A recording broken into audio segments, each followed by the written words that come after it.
Hey, this is Dave from Innovative Life. So I'm sitting here and I was thinking about that intersection between business and life and technology really matters. And those intersections where we really can find how we can improve and what we're trying to do. I noticed recently that networking was a big question I had, and people were asking, how do I network? How do I get better at networking with other people, and what do I have to do that? As always, if you like our channel, please like and subscribe. This is my podcast where I'm going to talk about what's going on and how to do it. You'll also find a free AI guide. If you click in the show notes, you'll be able to click on it and download it. It's a lot of AI tips and what's going on. A lot of what I try to focus on here is to talk about those intersections and how we can educate ourselves and teach about it. Sometimes people don't know a lot about technology, so one thing I try to do is add how-to guides. Those how-to guides on my channel are the ways I'm using AI and how you can start to use it. You can follow me a lot on Substack or here about the different ways of using it and how you can apply it to your daily life. One interesting really big piece of news that came up was I figured out that AI is really starting to change all aspects. For example, I was reading about how AI can now detect asbestos.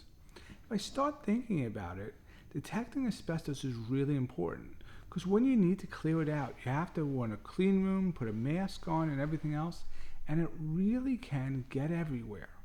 But when we don't want to do that, we really want to keep ourselves safe. If AI can use data analytics and take an RGB photo and process it, you can really get a better handle on what's going on and know what's in that wall and what's not in that wall. And isn't that a great thing to do? Would make us safer as we do it. I don't know, I really am excited about that kind of stuff because I think AI can really change. And we don't have to always rely on Gemini, ChatGPT. There's so many other AIs out there. And I'm going to start reviewing them to figure out which is better, which isn't, and how do we start to take aspects of it and utilize it. Today I was thinking a lot about networking. I spend about 3 to 4 hours every day in Zoom or team meetings. I don't know about you, but do you spend the same amount of time?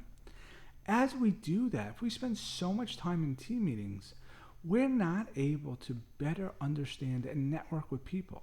How do we connect with others when we're doing that if we don't have that way? So I started to think about ways I've started to connect with people even in a Zoom meeting. What I try to do is after the Zoom meeting, I either send them a Google chat or a Slack message and introduce myself. Sometimes I send them an email with a question.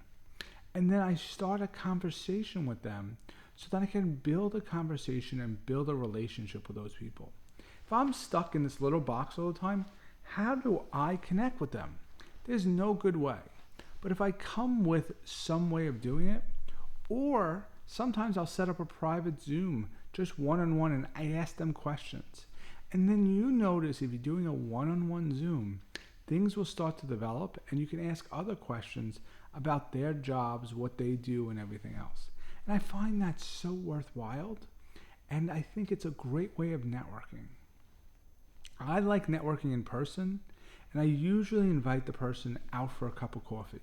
Recently, I had an interaction with somebody at the university who I haven't seen in about 3 years. We just haven't had a chance to connect. What he does is paperwork and stuff to help the lawyers do their work, where I do a lot of work in IT, and I was like, how do we connect? So we started talking about a new travel program they started to implement that affects both of us and what we try to do. When we started to realize it, we had a shared connection. So we went out for a cup of coffee and we talked about life, work, and anything else going on. And we made that connection so well. That's what you want to build. If you want to build a good career, you have to build a network of friends and connections. Everybody says the best way to build friends is to build them at work. But if you are just talking in a box, how do you build friends? You have to go that next level and start figuring it out. And I think doing that with these tips is the best way to do it. Reaching out over Slack, trying to connect over LinkedIn, sending an email, going for a cup of coffee. Any way you can build that network connection, you're going to be more successful. I'm Dave from Innovative Life. Hopefully you enjoy this. Please let me know if you have questions or comments. Love to hear from them. Have a great day.